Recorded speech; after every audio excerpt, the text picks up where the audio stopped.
Hey guys, how's it going? Expert here again with Dead Man's Clash.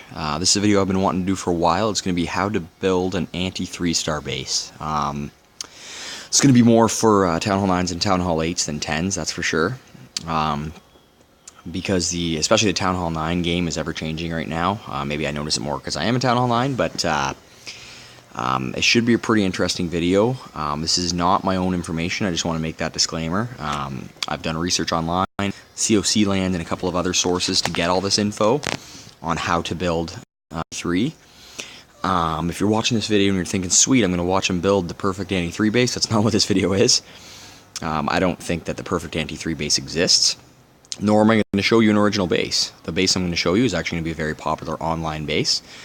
But the idea is it has a lot of movement in it, and I'm just going to show you the different ways you can place traps and ADs and AQs and all kinds of things. So that you can take these different tactics and put them into the base of your choice. Now, when making an anti-3, you got to remember there's really no way to make your base perfect. There is no perfect anti-3 base out there. Most bases are either good against ground or they're good against air. It's hard to get a base that's really good against both. You can get like a hybrid that does okay, but chances are one of those attacks is still going to take you out.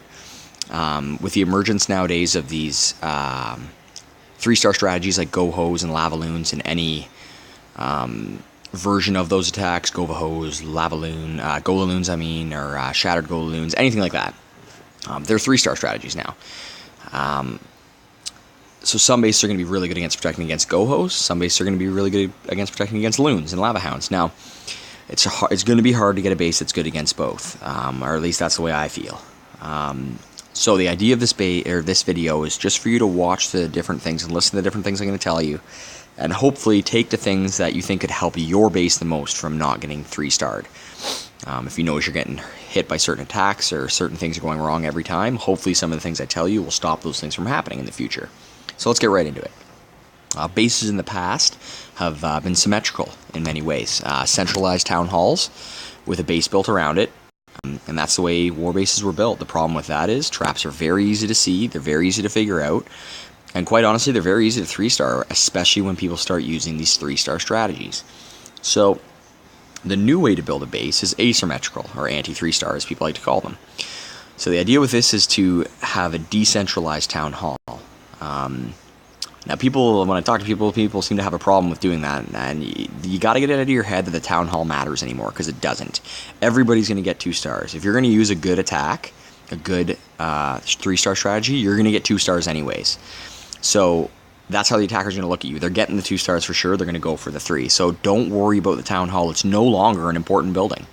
You need to look at the town hall as a high HP building, and that's it. Don't look at it in any other way. It still needs to be placed strategically, but it needs to be placed strategically in a way that it uses its high hit points to help your base out. Like in this base, for instance, you've got these high HP storages, and then you've got your town hall as well, and that is all protecting this queen. On this base, it's fair to say that most people are going to come in from the north side here and try to get your queen with the kill squad. So you want high HP buildings in the way so your wizards and some of your their other troops can't get to your queen. That's what the town hall is now used for. Do not worry about protecting your town hall anymore. It's not important. So if you can't get that through your head, you're not going to be able to build a good anti-3-star base. So that's the first thing to remember. The next thing you're going to notice, obviously, about anti-3s is there's a lot of compartments and they're all closed off. The magic number is 13. Don't ask me the science behind that, but the magic number is 13 compartments. Personally, I think anywhere from 11 to 13 is good, but you want lots of compartments and you want them all closed off. When thinking about compartments, you also want to watch your junctions, your wall junctions. And what I mean by that is when people use EQ spells or jump spells, you don't want them to open up too much of your using those spells. When you think about EQ placement or jump placement, you don't want to allow people to jump or EQ into more than 4 compartments. So for instance, in this one, if someone places an EQ in this area, they're going to open up 3 compartments. Now, saying that, if someone were to open one right here, they might open up 4, so not great placement. That's a good spot to attack from, actually, if someone was going to do that. Now, as it is, This particular base is pretty hard to ground attack, so this would be more of a lava loon base. But regardless, you want to watch out for jump spells and EQs. So even doing little things like what's going on here? Oh, sorry. All right. Even like if you look down here, you see that extra wall piece between these two junctions. Even that will save you from opening up that 4th or 5th compartment sometimes. So think about things like that. Think about your wall junction. Make sure nobody can drop 4 EQs or a jump and just open up your entire base. When you're building your compartments, make sure there's not too few or too many buildings inside each compartment. Too few buildings, such as one building, let's say, inside of a compartment, will make it so that ranged troops, such as an AQ or a wizard or anything like that, would be able to destroy the buildings inside of that compartment or the building without actually entering the compartment. You don't want that. You want there to be enough buildings inside where the ranged units and any units have to actually enter into every single compartment in your base. Walls will slow them up while they're getting hit with defenses, and that's how you stop 3-star attack. So think about that. Now at the same time, don't put too many buildings into a base. If you put too many buildings in and there's not enough spacing between them, people will be able to hog them because they'll be able to tell where your traps are. So there's got to be lots of open areas. Like as you see in this base, there could be double giant bombs this way, over here, really anywhere in the base, but they're actually here and here. So it's hard for people that are especially hogging to be able to tell where those giant bombs are, and that is very important. Always think about that. Now moving past the compartments, the one building you do want to centralize is your CC. As you can see here, CC is centralized, and it's more or less unlurable. Now lots of people are going to use that term, unlurable CC. Use it very lightly. Nowadays with the emergence of suicide packs of hogs and loons, unlurable CCs are becoming less and less doable. But quite honestly, if people are going to use a suicide pack against you and send in 5 hogs at a time, they're still wasting 25 spaces of their troops. So you're still hurting them there. That's 5 or 25 more spaces of troops they don't have to attack the rest of your base. So this one, for instance, is a good so-called unlurable base. They can't lure this CC with 1 hog. And that's a good thing. You want to do that as much as possible. CC troops can help quite a bit as long as they're not getting double lured and double poisoned, right? So think about that. Moving on to a very important part, the AQ. So the AQ, people are thinking, yeah, she's very important, which she is. One of the most important aspects of your entire base. And also one of the most important aspects that people are going to try to attack when they come after you. So lots of people think, hey, I'm going to put her right in the middle. That way it takes troops a long time to get to her. Don't do that. That's a very bad idea. You put her in the middle, and yeah, it is going to take troops longer to get to her. What that's also going to do is leave the entire circumference of your base open to attack. By decentralizing your queen and bringing her to one side, you've now basically limited the square from the outside of the base that people are going to attack you from. So this one, for instance, the queen doesn't seem that decentralized, and she's not, but she's decentralized enough. So what I can tell you about this base is, just by looking at it, if I were going to attack this base, I would definitely be coming in from one of the sides here. So, as a base builder, knowing that someone's going to come in from that side allows me to place my defenses and the rest of my base and my traps, knowing that that's the side of the kill squad's going to come into. So protecting that side as much as possible, but also keeping double giant bombs and stuff out of that side. So decentralizing the queen is one of the most important parts of building an anti-3. You have to think about that before anything. Centralized queens are a joke to elite clans. They literally think it's funny and they will walk all over your base for it. So keep that in mind for sure. Another thing with the queen, you do not want to put any giant bombs near her. And by near her, I mean in the path of where the kill squad is going to come from. Here you can see the double giant bombs are fairly close to her. However, I can almost guarantee you that's not where the troops are going to come in when they try to take her out. They're going to come in from the north side here. There's nothing that feels better when attacking somebody than when you drop in your kill squad and you end up taking out a double giant bomb at the same time. I'm a big go-hoer, and if I can take out a double giant bomb before I've even dropped any hogs, I pretty much know I've got the 3-star. And that's honestly true. I mean, if you can take out a set of double giant bombs without even hogs in, you're probably going to 3-star that base. So do not put giant bombs on the way into your queen. Very, very important. Now, going to a little bit harder of aspect of this of a base. If you find you're getting Gola looned a lot or lava looned a lot, which happens as you get higher as a Town Hall 9, You need to make sure that you also want to keep ADs away from your AQ. This base doesn't have that, the ADs right here. But the problem with that, and that's a good point to this base, is that the troops are going to come in from this side. Here comes the kill squad from this side.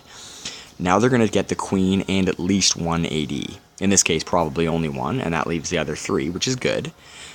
But ideally, you only want them to be able to get the queen and hopefully not more than one AD. Ideally, not any ADs, although that's very hard to do.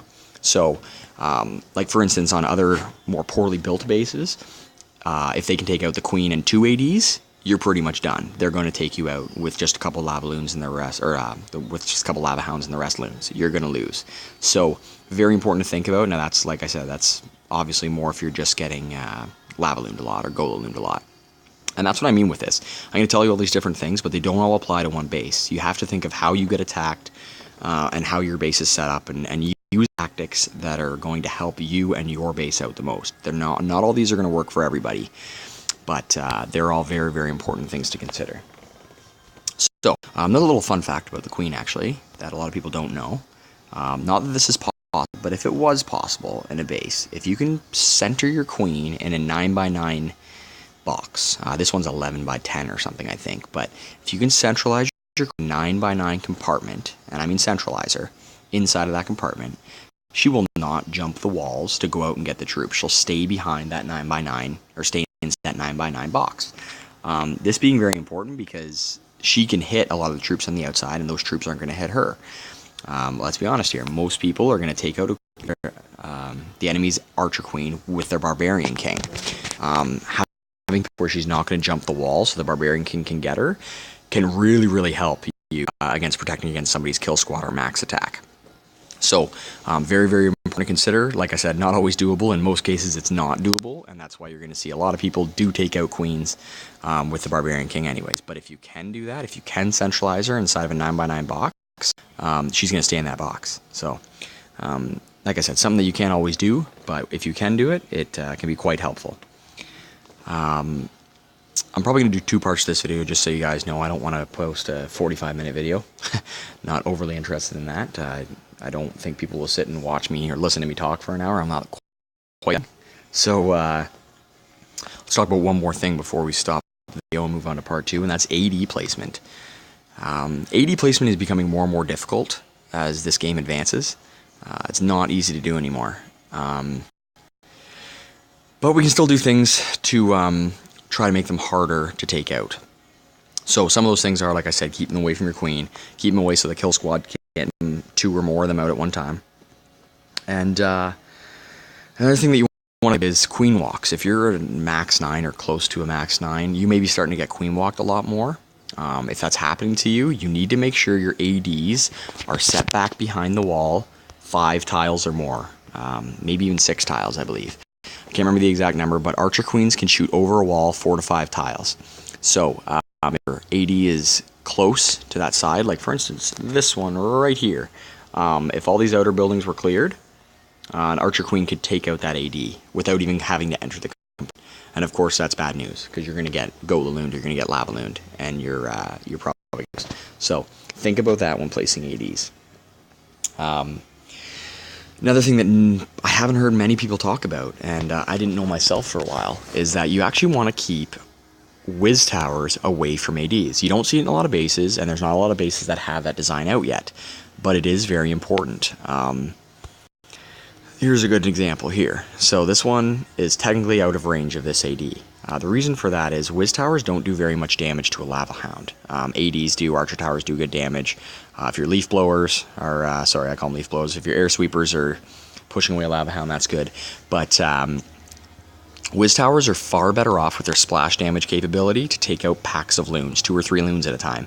That's what you want to use them for. If you have them in too close of range to your ADs, they're going to sit there and they're going to focus on the lava hound the whole time, which is what the attacker wants them to do, so that he can come in behind those whiz towers and the loons will destroy them without even taking any damage. If you can keep them 1 or 2 tiles away from hitting his ADs, like this one is out here, then you can turn in time to start hitting the loons as opposed to the lava hound. Very, very important. A lot of people don't think about that. So think about that as much as possible. Like I said, it's not always possible in every base. None of these things are in every base, but if you can make some of these things happen, you can have a very, very strong anti-3 that saves you wars sometimes. So think about these things. I think I'm going to leave it at that for the first video. Just to recap, we talked about decentralizing your town hall, decentralizing your archer queen, giant bomb placement as opposed to where the queen is. We talked about AD placement, and we talked about Wiz Tower in comparison to AD placement. These are all things you definitely want to keep in mind. We talked about centralizing your CC. We talked about making sure your intersections aren't too close together so that your base isn't completely EQable or jumpable. So those are the first things I want everybody to think about when building your base or when tweaking your base. Like I'm not an overly creative person. I don't make bases from scratch. My idea of base building is taking an internet base and then tweaking it so that it's better. So if you're up to, then these videos should help you quite a bit. So video number 2, it's going to come up just right after this, but I'm going to leave it at that because that's a long enough video I think now. And we'll move into the second part. In the second part, we're going to talk about kill zones. We're going to talk about the rest of the trap placements, and it's actually going to be a very important part of how to build an anti-3-star Town Hall 9 or Town Hall 8 base. So thanks for tuning in, guys, and check out the next video coming right up.